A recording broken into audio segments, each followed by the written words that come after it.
La première fois que j'ai découvert No Offense, c'était à La Rochelle. C'était une belle surprise parce que ça changeait des policiers classiques. L'histoire de No Offense, elle commence de façon assez originale parce qu'on voit Dina, une des policières, qui se met à courir après un bandit en jupe de cuir dans les rues de Manchester.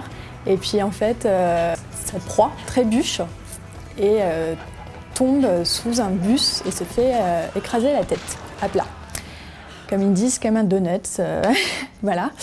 Déjà, ça interpelle et puis après, il y a le générique et puis on rencontre les deux autres coéquipières de Dina, Joy, qui est plutôt craintive, et Vivienne, qui est la chef, qui est une femme qui s'assume, irrévérencieuse au possible, mais une excellente flic aussi. Down, darling, reach out, reach out.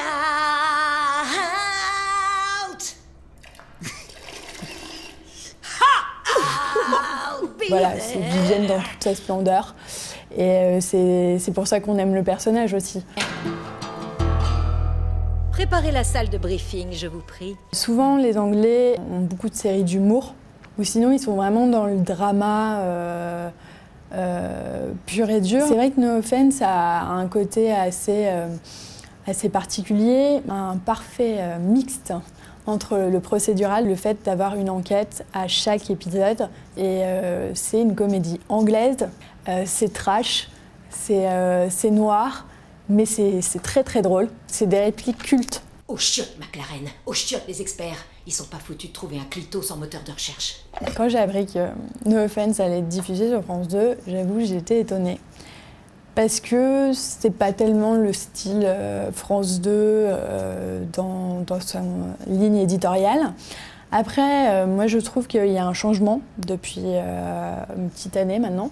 Il y a eu 10% qui est extrêmement réussi. Et puis il y a Les Témoins aussi, qui a un côté scandinave. Alors là on reste dans le policier, mais il y a quand même une esthétique. Et c'est vrai que No Offense sur France 2, moi j'ai dit pourquoi pas. Puis il n'y a pas de raison de pas craquer pour Vivienne, Dina et Joy.